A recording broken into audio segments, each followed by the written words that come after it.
Good afternoon. This is Ann Merca. I am Senior Director of Drug Safety at IproQIO, and I'm welcoming you all to our Opioid and Pain Management Best Practices webinar, Strategies for Success. It's September 22nd, 2021. And as I said, I'm Senior Director of Drug Safety. I'm also a pharmacist on this team. And we also have two of my colleagues with us. Kelly? Hi, Kelly Arthur, and I'm co-lead with Ann on our opioid misuse projects. And thank you all for being here today. And Kathy? I'm Kathy Calandra. I'm a program director in our Health-Centric Advisors division of IPRO. And I work with my colleagues on with this work. Thanks. Thank you. And I also wanted to let you all know that this program is accredited through Metro Health System by the Ohio State Medical Association to provide continuing medical education for physicians and others who can use the continuing medical education. The Metro Health System designates this educational activity for a maximum of 1 AMA PRA Category 1 credits, and physicians should only claim credit commensurate with the extent of their participation in the activity, and the presenters have no conflicts to disclose. I'd also like to let you all know that participants are muted during this webinar, and that you should please place your questions in chat or Q&A, and we will read your questions to the panelists during the question and answer session at the end of the presentations. A recording of the presentation and the slides will be posted on our website before Friday, and in the chat we are providing the link to that. And for the CME credits, participants will receive a link in their email via myevaluations.com to complete an evaluation. Once the evaluation is complete, you'll receive your certificate and can print it out. And then I'm going to go on to the agenda. So first, we'll quickly go over who IproQIO is. We'll provide an overview of IproQIO's Opioid and Pain Management Best Practice Assessment and results, and then we'll have a series of guest presentations. First will be a healthcare system level intervention to increase naloxone availability for patients with opioid prescriptions by Joan Papp, MD, and Jonathan Siff, MD from Metro Health System. And then an overview of medications for opioid use disorder and long-term care presented by Rob Aceta, pharmacist, RPH, from president of Rivercare RX Consulting. And then finally, we'll have Calvert Health Medical Center, a brief recap or follow-up of the opioid best practice progress that has been done in Calvert Health System, done by Kara Harrer, PharmD. And she presented with us last February, and we wanted to kind of do full circle with her about some of the work that she's been doing. And then we'll have a brief resource page that we'll discuss, and then we'll have question and answer, and then wrap up. So IproQIO is a federally funded Medicare Quality Innovation Network quality improvement organization. There are 12 QIN-QIOs nationally, and IPRO is the prime for the IproQIO, and we are responsible for New York, New Jersey, and Ohio. And our partners are Health-Centric Advisors and Clarent. And Health-Centric Advisors covers the New England states, Connecticut, Maine, Massachusetts, New Hampshire, Rhode Island, and Vermont. And Clarent covers Maryland, Delaware, and the District of Columbia. And right now, we cover about 20% of the nation's Medicare fee-for-service beneficiaries. So the quality improvement that we do for Medicare beneficiaries to improve their health care is leveraged by that 20% of Medicare fee-for-service beneficiaries. So thus, we bring all of the states together in learning events like this so that we can learn from each other and spread best practices. So in our opioid work, we are tasked to reduce opioid-related deaths and opioid-related adverse drug events, and also to improve access to opioid use disorder treatment. And so one of the things that we are tasked to do is to spread and scale opioid and pain management best practices. So we borrowed from the CDC guidelines and this document over here on the right, the guidelines for prescribing opioids for chronic pain. And within this guideline here, it's a hyperlink to this guideline, and we also provided the citation below it. We adopted or adapted their self-assessment and put it into an electronic data collection tool. And it's created in a way that is suitable for any care setting to use. So we have hospitals, nursing homes, home health care, primary care, and other clinics responding to this best practice assessment. And we've asked you to volunteer to self-assess yourself, and you would immediately get your own results back, and then we can aggregate all of the results, and we've created a public dashboard based on these self-assessment questions, and I'll go over that in the next few slides. But within that guideline, there is we provide evidence-based prescribing. Quality improvement measures are in there, and also practice level strategies to improve care coordination.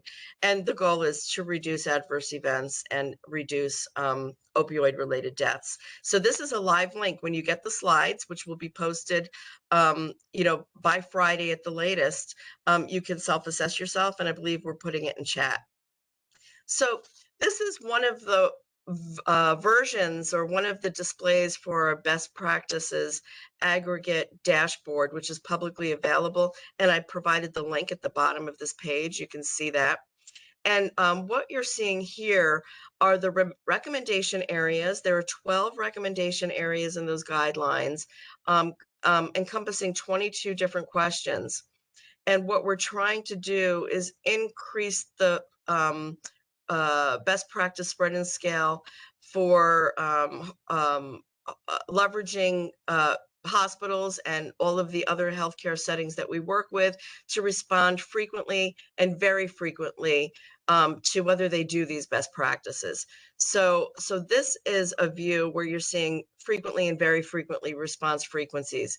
And you can see that recommendation area number 1, for example, opioids are not first line therapy, and recommendation area 2, establish goals for pain and function, that these are discharge communication opportunities with patients and subsequent providers frequently for hospitals.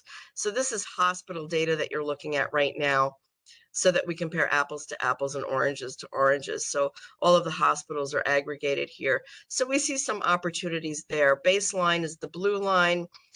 We have 2 quarters of data so far. And then we have another third quarter actually getting populated right now. And you can see that there is some improvement, but we could do better.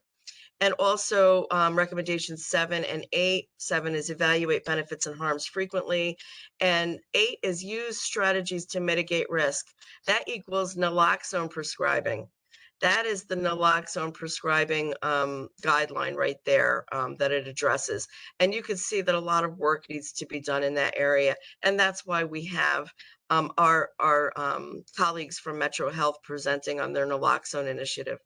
Another area of concern is use of urine drug testing. There's a lot of education I know that's needed around urine drug testing. Sometimes it's used appropriately and sometimes not.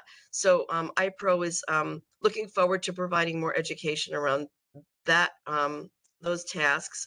And then the final recommendation, recommendation 12, is the offer for treatment for opioid use disorder.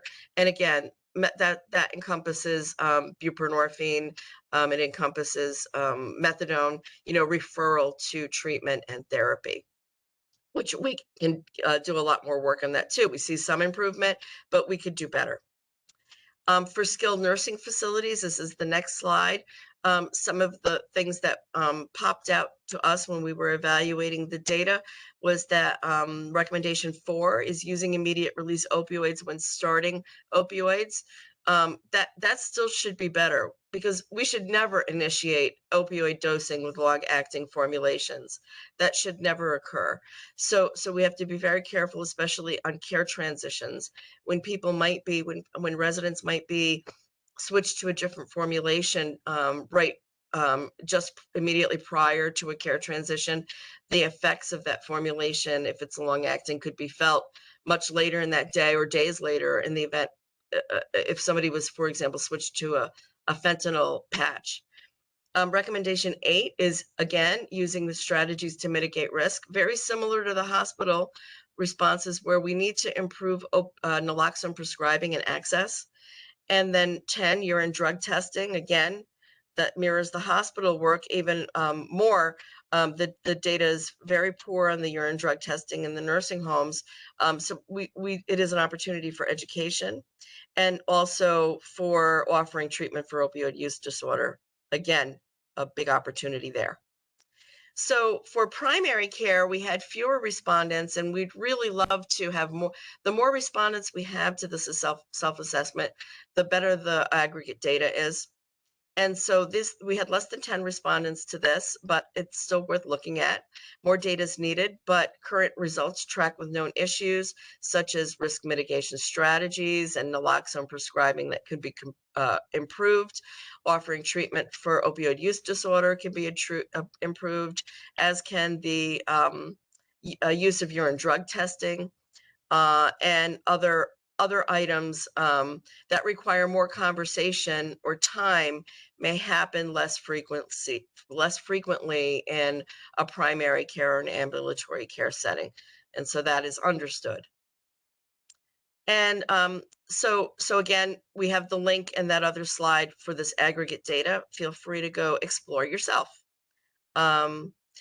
Another dashboard that IproQIO created that's publicly available is our opioid utilization public dashboard, and it is populated with data, prescribing data, using Part D of the Medicare claims data, fee for service, and there's several. This is a static shot of our map, but we can select any of our QIN-QIO states, so we can look at Ohio, New York, Connecticut, Maryland, etc., DC, and we can look at the rates of opioid prescribing, the buckets of the higher MME buckets, 90 to 119, 120 to 239, and 240 and higher, and we can look and compare different time intervals, and then you could see where utilization might be increasing or decreasing. And again, you could just click on that link and it'll bring you to the dashboard. The dashboard, there, on the more information tab, when you get to the dashboard, there's a nice little video that you can watch. It's about, I think, 9 minutes that tells you how to navigate the dashboard. And then another piece of this dashboard is dangerous combinations with opioids. And right now we have it populated with benzodiazepine and opioid use per 1,000 beneficiaries. But we will be populating it with other drugs that are dangerous in combination with opioids. Other pieces that we're going to be populating and integrating into these maps are health equity measures and disability, and also some a nursing home filter. So that'll be coming soon. So now we'll move on to our guest speakers, a healthcare system level intervention to increase naloxone availability for patients with opioid prescriptions. We have presenting Joan Papp, MD. She is an associate professor in the Department of Emergency Medicine at Metro Health Medical Center. She graduated from the Medical College of Ohio in Toledo in 2000 and the Metro Health Case Western Reserve University residency program in emergency medicine in 2004. She's the founder and medical director for the Metro Health Office of Opioid Safety and Cuyahoga County Project Dawn. Dr. Papp is chairperson for both the policy subcommittee of the U.S. Attorney's Office Heroin Action Plan Committee and the Opioid Response Initiative for the Ohio Hospital Association. She is the recipient of the Cranes Cleveland Healthcare Heroes Advancement in Healthcare Award in 2014, the Ohio Injury Prevention Partnership Award in 2015, and the 2016 Ohio ACEP Award for Advocacy in Emergency Medicine. And we also have Dr. Jonathan Siff. He is the Associate Chief Medical Informatics Officer and a practicing emergency medicine physician at the Metro Health System in Cleveland, Ohio. Dr. Siff leads a team of over 40 provider informaticists who are engaged in a wide range of informatics projects throughout the health system. Dr. Siff also serves as the informatics and technology lead for Metro Health's opioid leadership team and is on the steering committee for the Office of Opioid Safety. He has spoken nationally on the use of technology and governance to help address the opioid epidemic. His other interests include provider engagement, electronic health record or EHR user education, and strengthening compliance through the use of the EHR. Thank you, Drs. Papp and Siff. You could take it away. Great. Thanks so much, Anne. I'm happy to be here today and happy to have the opportunity to share our work at Metro Health with everyone.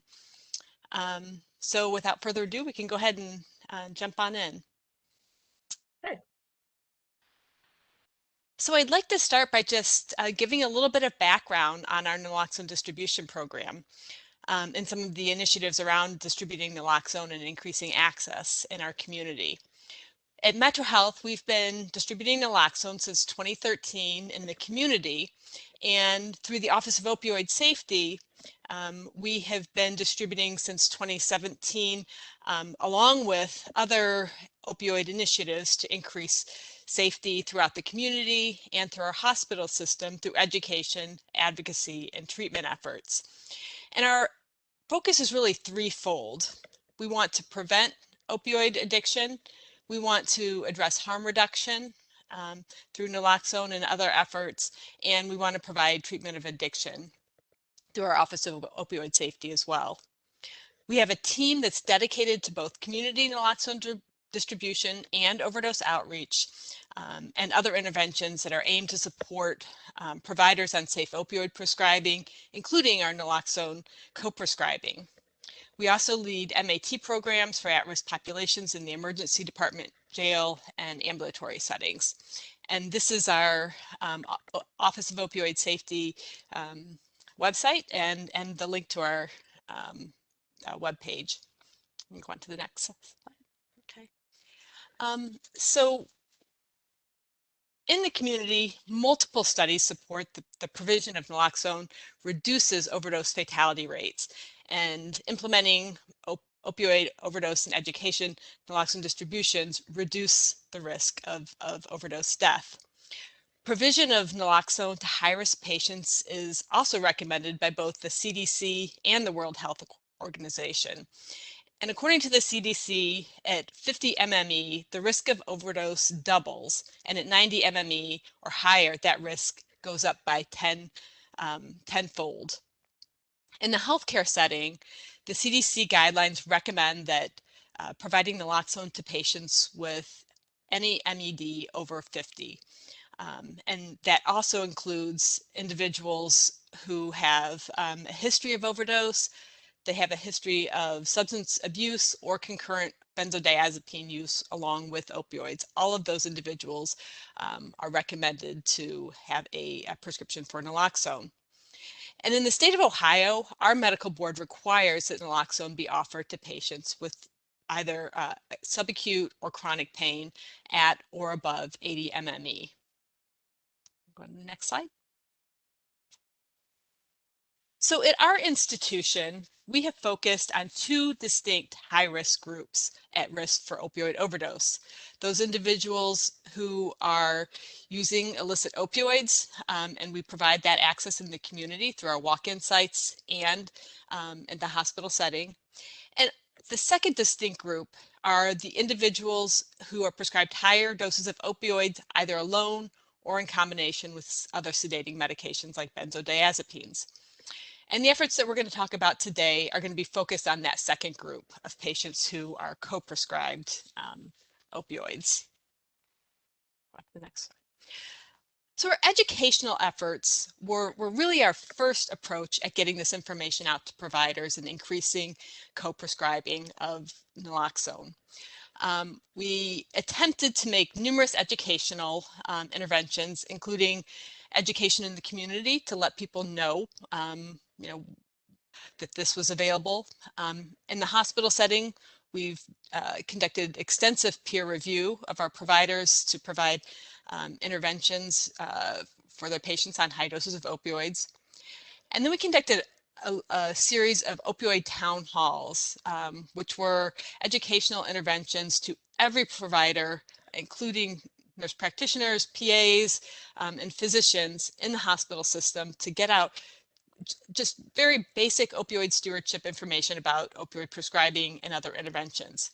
And then we have a number of other detailed sessions that are available for individuals who want more information. We do opioid safety grand rounds once a month. We do lunch and learn sessions. We do safer education modules, and we also do academic detailing. Slide. Okay. We also provide these educational services and interventions in the community as well. We provide naloxone in walk-in sites, community distribution sites, and service entities in the jail. And we also offer community access to naloxone through our Nalox Box program, which essentially are community access boxes that are available just like an AED so that a bystander can rescue an individual who may be experiencing an overdose.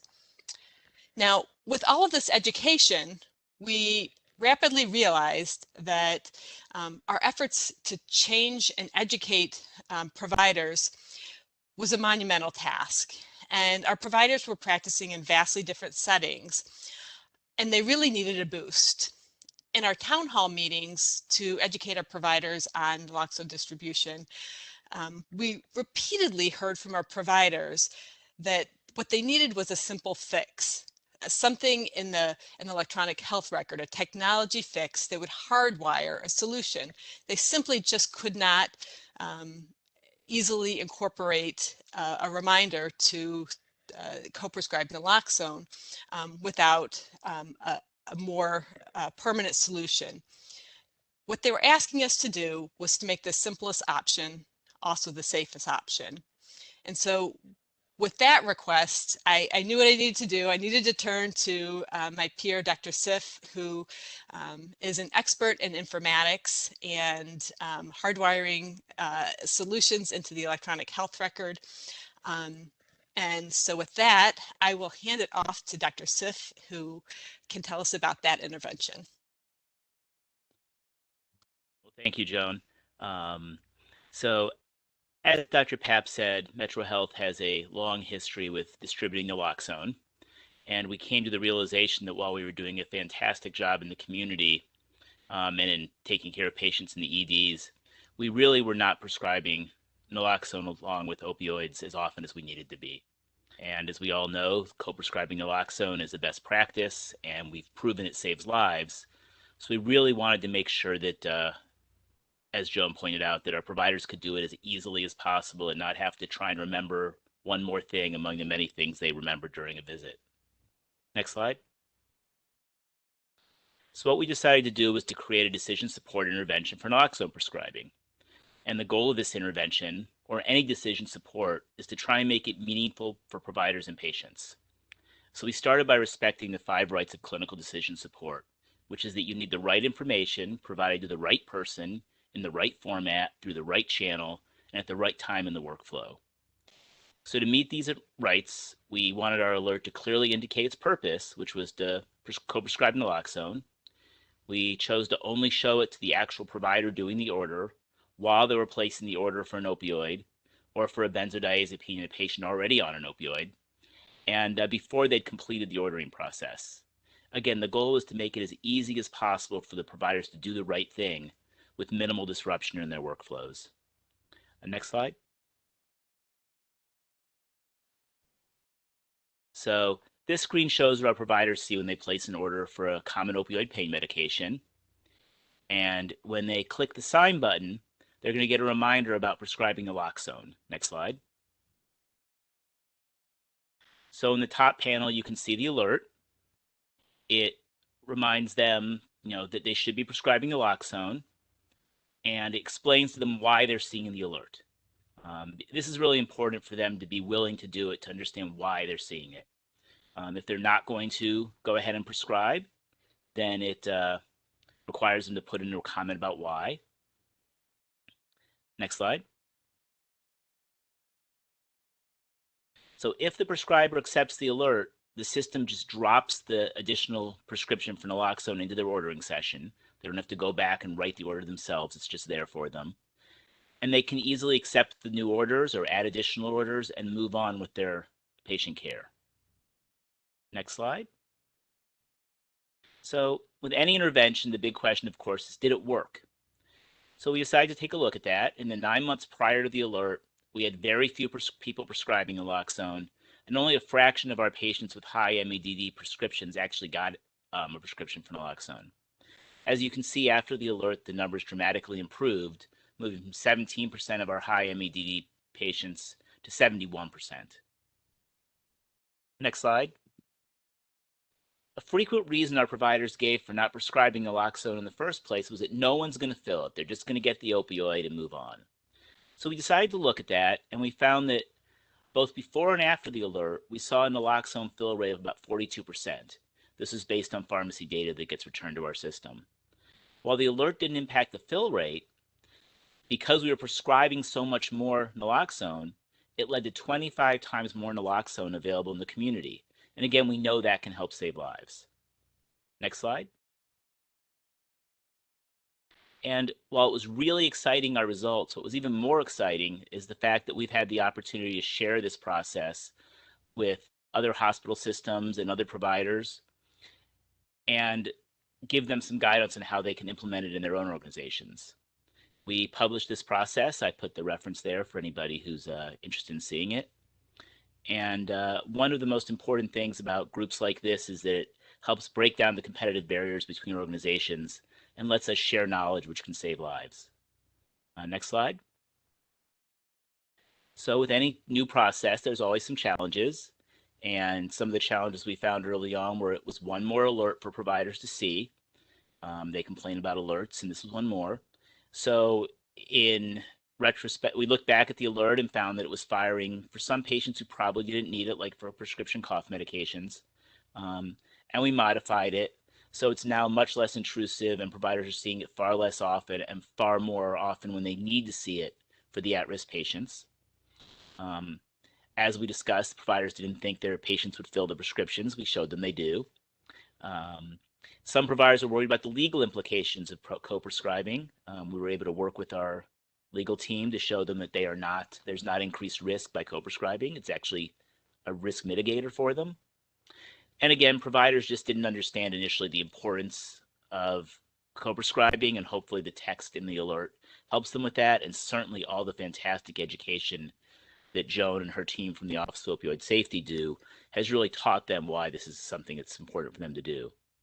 For the future, we're hoping to continue to share our successes in forums like this, and we really want to work with patients to get those fill rates up from that 42% we saw. And with that, I'd like to say thank you for having us today. Thank you so much. And I wrote down plenty of questions for later. Hopefully we'll have some questions in chat. So our next presenter is Medications for Opioid Use Disorder and Long-Term Care.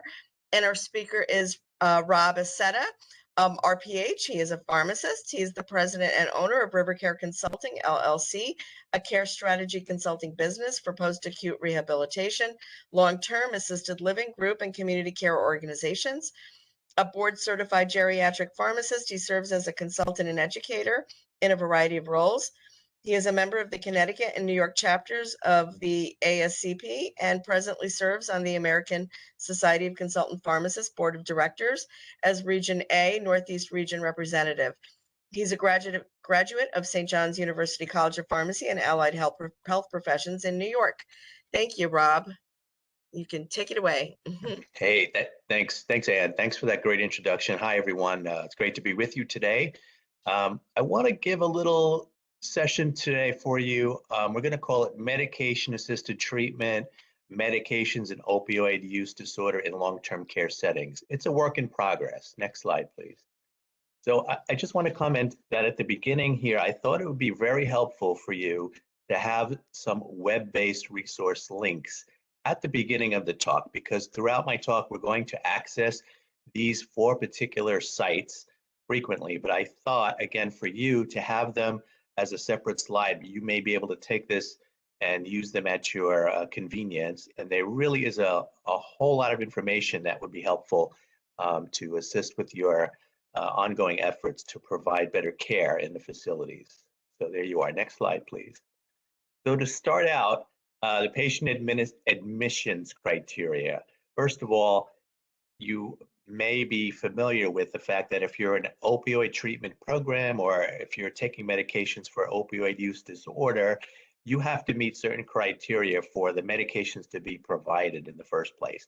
Usually they're through an opioid treatment program, which is either acute care based or community based. It's not necessarily going to be available at your long-term care facility. So to start out, if you look at that logo, the SAMSA logo, that's the Substance Abuse and Mental Health Services Administration. And essentially, they oversee all of the recommendations and guidance and regulations when it comes to the prescribing and distribution and all of the program elements for folks who need treatment in opioid treatment programs. And so here, this is the federal regulation to help us understand how a person can be admitted and the criteria that they have to have in order to be in the program. And so you could see pretty much, you know, from maintenance treatment, what the program needs to provide.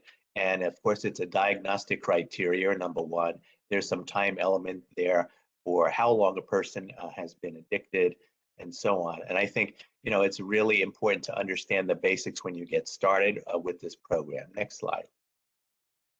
So here I've highlighted for you opioid treatment program and the scope of required services. And this is part of just, again, educational component for what the elements are for a treatment program. And so you can see on this slide in red, I think that these are the takeaways, that the programs have to provide not just medication, but it has to provide an adequate medical direction, medical services, counseling, vocational education, and other assessments and treatment services. It's not just providing, you know, opioid treatment medications. A medical director is the key in this particular scope of service requirement. And so a medical director has to oversee all aspects of the program. If you look at the bottom, the program really needs to have appropriate information sharing agreements. And we'll get back to that towards the end of the presentation. But think about it. What do I do on Friday night at my facility? It's 8:30 and I have a new person who's being admitted, and I look through the medication list and all of a sudden, boom, I see methadone. Well, wait a minute, I can't take this person. You have to have some, you know, background information before you start being able to provide care for these folks appropriately. Next slide, please. So the opioid treatment program, drug abuse and testing requirements. Again, this is part of the overall scope of services. And here you can see this comes specifically about the testing. And so I'm thinking to share with you guys that I've consulted and practiced in facilities that do have folks who are in opioid treatment program and maintenance medications, methadone in particular. And those folks had other conditions, which we'll mention in a later part of the talk. But part of the routine for those folks was to get drug tested and monitored, and urine testing was the key. And so here you can see what they're being tested for. Essentially, it's going to be all the naughty stuff that people, you know, we want to make sure that folks are being monitored, and including all of these compounds, benzodiazepines, barbiturates, cocaine, marijuana, and methadone. And of course, some of the other items, buprenorphine, amphetamines, and alcohol. And so every person who's in a program needs to be tested. There are federal requirements for how frequently a person needs to be tested once they're in a program. Next slide. And so with medication-assisted treatment, or MAT, that's a frequent term that we hear. Here's some of the goals and guidance. I think you can see and you can kind of assess Effective medication-assisted treatment would have obviously the following desired outcomes to prevent the onset of symptoms or subjective and or objective signs of opioid abstinence syndrome, the reduction or elimination of drug cravings routinely experienced by the patient. So again, using either of the products that categories we're talking about, and then of course the blockage of the euphoric effects of any illicitly acquired medications or compounds that they might be using. Next slide. Here's a slide to show you the website for SAMSA, and it's talking about specifically medication-assisted treatment. Again, this is a terrific resource that you can access to gain more insight and more information if you're interested not only in creating a program or an affiliation with a program that's existing, but also just becoming more familiar with what the requirements are, so that on your end at your facility, you will have some thoughts and some questions prepared before you start admitting folks, or even, again, that Friday night person who just arrived on your doorstep. What do I need to know? Next slide. So for medication-assisted treatment, opioid use disorder, I think we'd start just here at the top with some numbers. In 2018, an estimated 2 million folks had an opioid use disorder, which included both prescription drugs, so opioids that are prescribed, and then illicit drugs. And so that number has skyrocketed, obviously, since COVID in 2019 and 2020. And so here are the goals of a program by providing the medication assistance. Really, the number one goal is recovery. So whether you're, treating folks in the community, as our colleagues just mentioned earlier in today's presentation, or if you're taking care of folks in a long-term care setting, a residential care setting, you want to improve patient survival. You want to increase retention for folks to be in treatment, to continue, reduce illicit opiate use, increase the patient's ability to gain and maintain employment. Again, if you're in the community, it's appropriate. And the last piece, again, if it's a community-based practice for women to have that concern addressed regarding pregnancy. The last part of the slide here talks about other comorbid conditions, if you will, that folks who are experiencing opioid addiction may also have increased risks of contracting HIV, hepatitis C, and so on by behaviors. And so this is really part of a syndrome that would be addressed by the counseling component in an opioid use disorder program. Next slide. So what are the approaches to treatment? Well, there's certainly medications. Several folks have mentioned medications already in our talk today.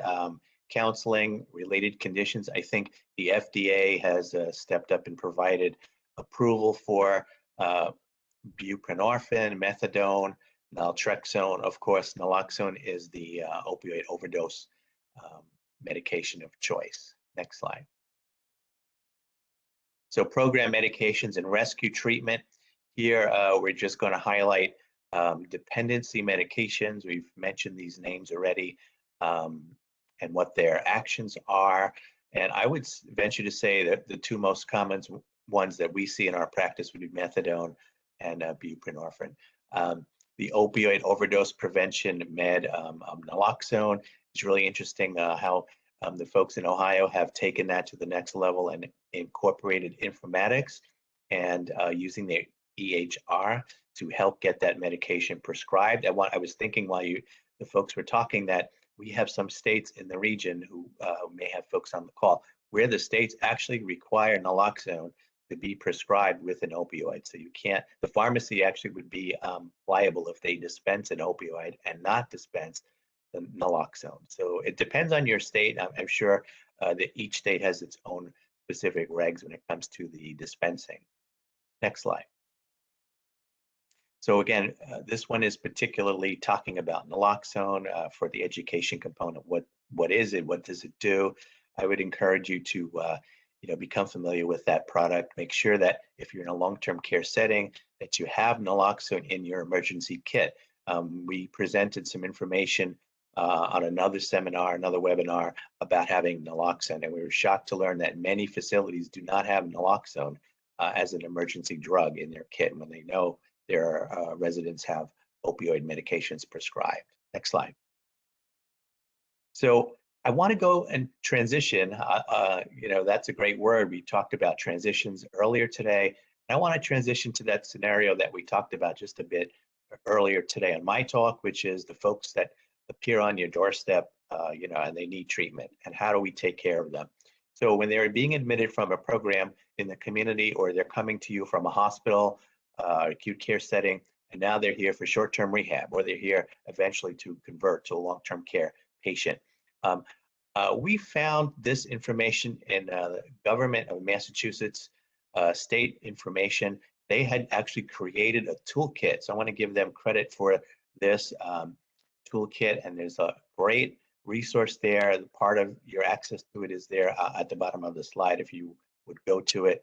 But here I want to drill down to folks who are on transitions of care, because for me, aside from the part about providing medication when they need it, it's what do we do in transitions? And I have lots of experience with that in my practice. So here, this is a great slide just to highlight what care transitions are. I think everybody on the call webinar would be familiar with it, but the key component here is making medications available. And so it's that homework part that we talked about, which is you have to have agreements in place. You have to know how medications can be provided for your resident, and also where you're going to store them. Next slide, please. So the process for transitions of care, again, coming from this terrific toolkit, this is the guidance that the folks in Massachusetts have created, and it's important information, right? Process for transitions of care from a hospital to the long-term care facility. And so you have usually 3 different opportunities. There they are listed. Again, from my practice, the one we were most familiar with was folks on methadone maintenance. Look at the bottom of the slide. I think it talks again to the importance of having agreements. And so I would love for folks to, again, if you're familiar with it, that's great. But if you're not, you need to look at this information and see how you could, work with your administration. And you certainly have admissions agreements with acute care facilities and perhaps some other long-term care facilities to exchange the care for residents and accept them. So here's another opportunity to learn about that and to get connected with an opioid treatment program. Next slide. How is methadone supplied to a facility? Well, it's not going to come from your provider pharmacy. That's one thing you need to know. It's going to have to come from a methadone or a facility that is an opioid treatment program. And so this is a key piece of information to know. If your folks are transitioning from a hospital setting where they're being treated in acute care, the hospital has methadone to provide in those cases where they're going to be cared for in that situation. But once you receive them in your residential facility, long-term care facility, they're not going to be able to provide them, and your vendor pharmacy cannot provide methadone for maintenance programs. So again, it's looking back to that opioid treatment program, getting familiar with where they provide medications. Usually it's coming from their own in-house pharmacy that provides the doses and prepares them. Here you have some steps in the process. I don't think in the element of time we're going to review all of it now, but you can certainly take a look at this chain of custody, if you will, of how, from the start time of when an order is given all the way through to the time the medication is provided to a nurse and then brought back to the facility. Next slide. And for storage and accountability in the facility, think what we do is kind of align ourselves with our current storage for controlled substances and narcotics. And we would then create an addendum to that policy, or just create a separate policy and procedure. Remember, keep in mind the DEA requirements in facilities and the long-term care requirements, the conditions of participation for pharmacy services and storage of medications. So if you have all of that information, it's not a big leap to then create something specific for the storage of methadone. Methadone will usually come from a provider in the OTP program as a liquid form. It also would come as a diskette, which is a permissible dispensing for folks. They're going to send it in a limited supply to your facility, perhaps even up to a 7-day supply, and lots of documentation that you would expect when you're handling methadone. And again, the last bullet point there at the bottom, have naloxone available for any instances where you may need to have it used. Next slide. Here's the overdose and rescue medication, naloxone. I want to say just, this is a great educational piece, the do's and don'ts. Be familiar with what an overdose looks like. You can access this document on this particular link. So great information here. Next slide.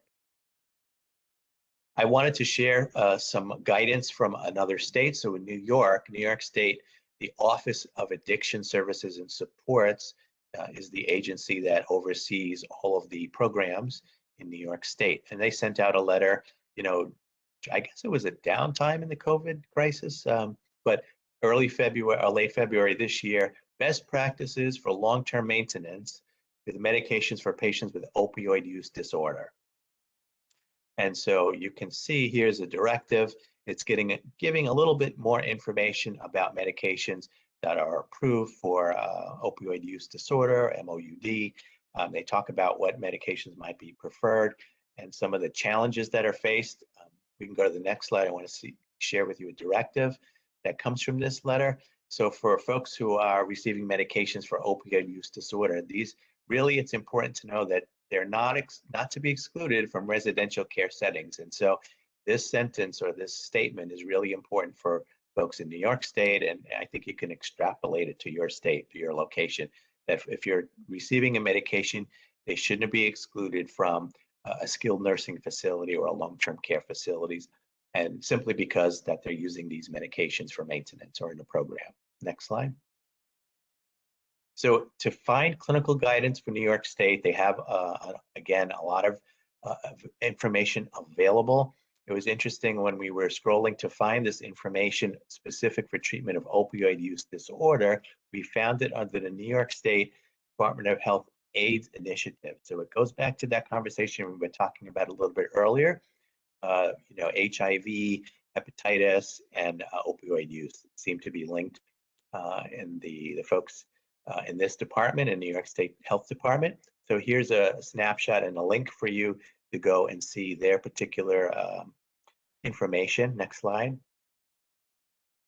And so again, they have I want to say they also have a toolkit. It's designed a little bit differently. It's more, I would say, on the clinical side, less guidance in the New York State toolkit about long-term care facilities and how to incorporate the requirements for treatment in a long-term care facility or in that residential care facility practice. But all good information here on this particular link. So please take a look at that link. Next slide. And then I wanted to sum up my talk with a resource for you. Again, looking at SAMSA. Look at this particular link and this slide.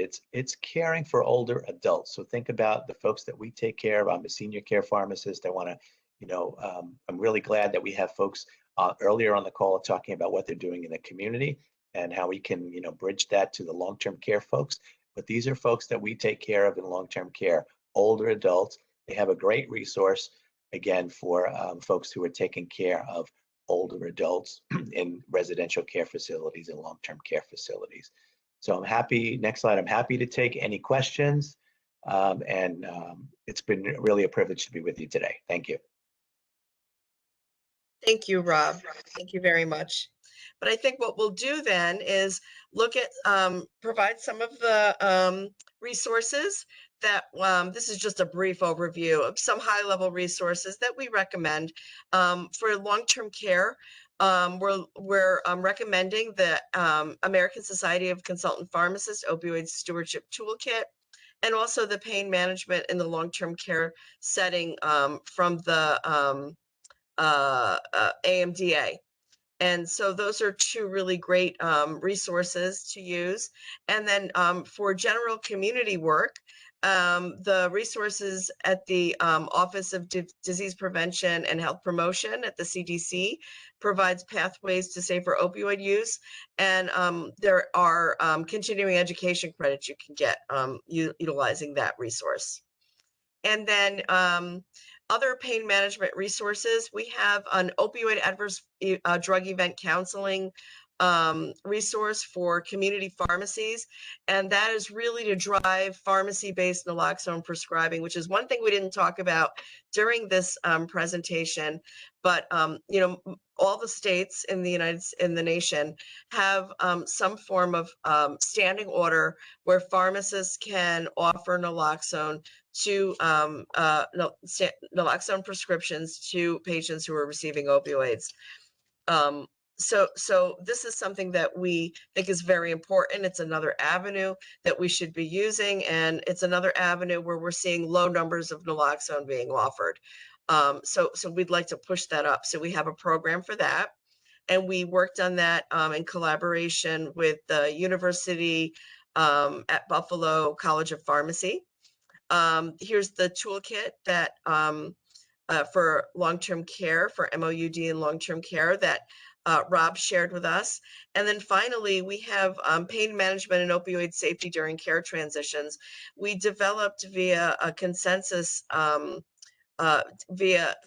surveys using a Delphi method. We established these elements that should be communicated during care transitions for appropriate opioid and pain management. And I'm happy to say that our manuscript that we created based on this consensus process was accepted by the Journal of the American College of Clinical Pharmacy. I don't know when it'll be published yet, but it was accepted, and we're working on reviewer comments and revisions. So yay, that will be coming out soon, and we'll be sharing that with you. And so now we'll move on to our Q&A and discussion. So Kathy, was there anything in chat, any questions in chat that we want to? There's a question for Joan and Jonathan. If there are other strategies that you could just mention that were successful in increasing that naloxone fill rate other than the alerts?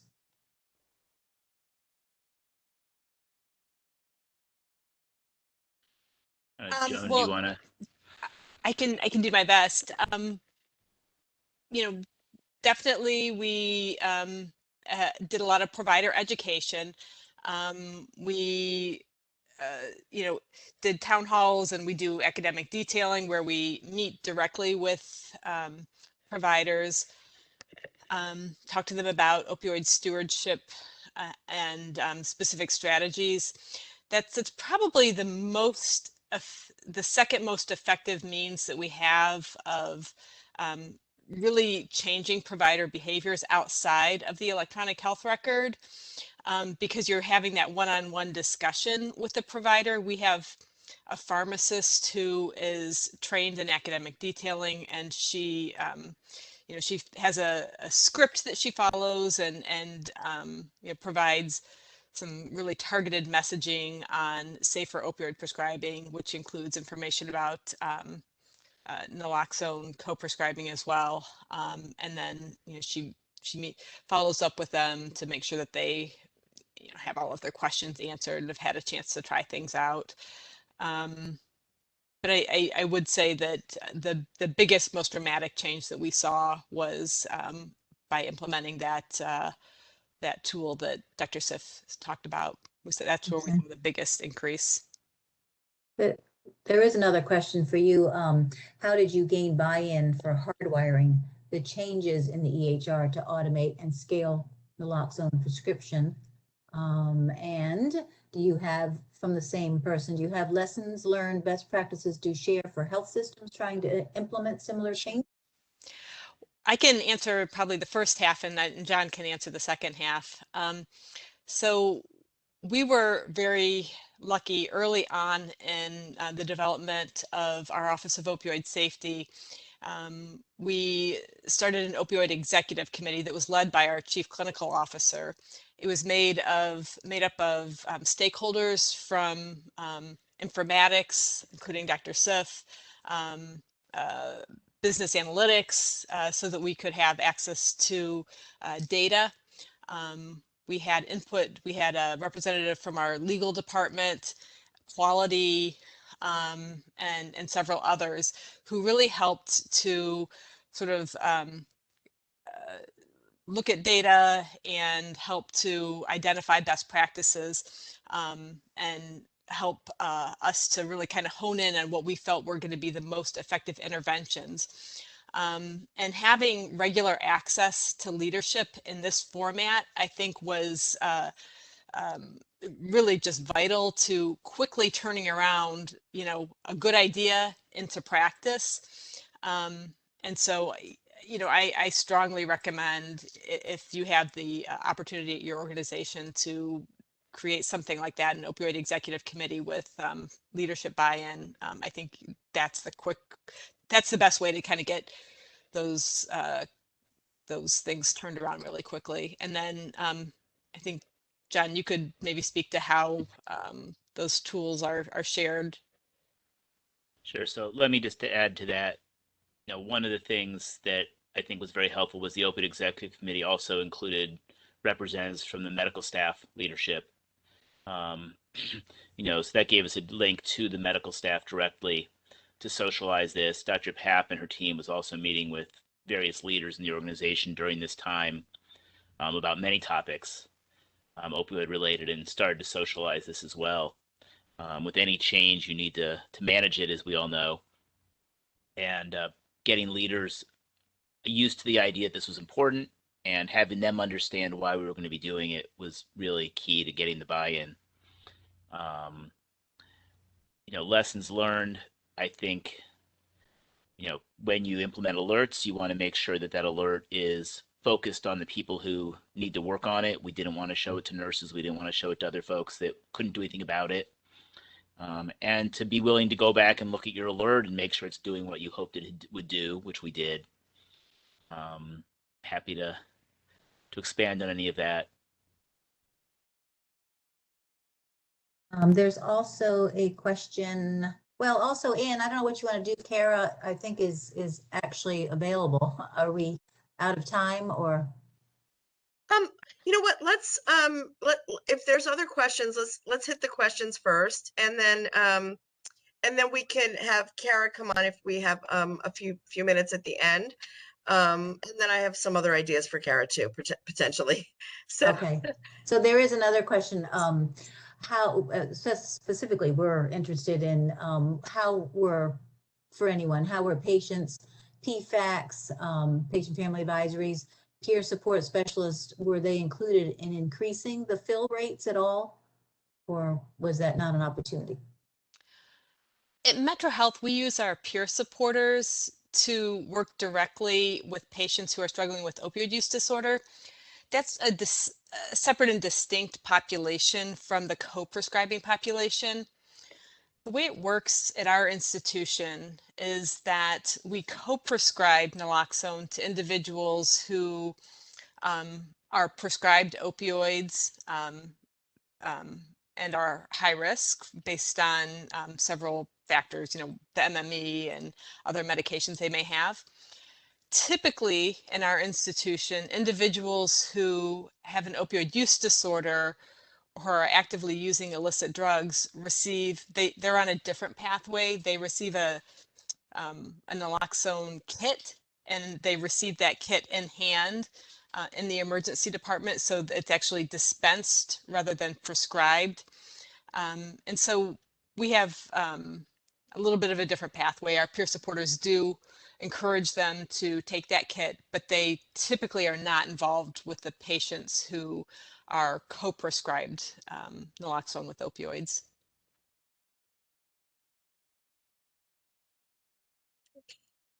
any other questions, Kathy?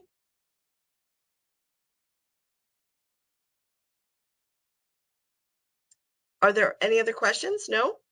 And there's Sorry. one more. And Yeah, I was on mute. There's one more question asking, are pharmacies required to dispense naloxone along with any narcotic prescription? I would say that Well, depends on the state. yeah. Definitely state driven. Yeah. As we were talking earlier, so some of the states require that, and other states encourage it. Right. I know that New York does not require it, but they do encourage pharmacy-based dispensing also. So it's we have 1 minute left, and I don't know if that's enough time for Kara to do her follow-up. Kara, I don't know if you want to. I can flip back to your outcomes slide. Are you with us?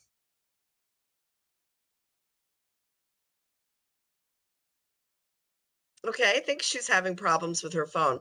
So I might cook up, we have on our website, and I'll just direct you folks to it. I don't know if we have the link ready for chat, but I can share it in a follow-up email.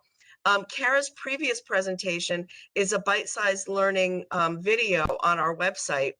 And I'm going to probably ask Kara to come back and share another bite-sized learning for her follow-up as a part 2 to her part 1.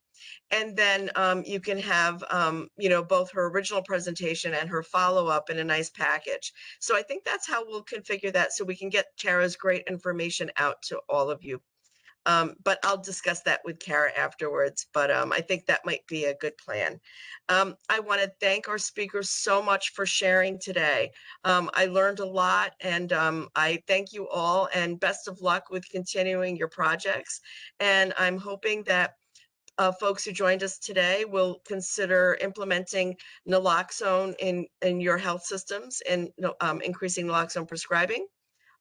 Contact me if you have any questions.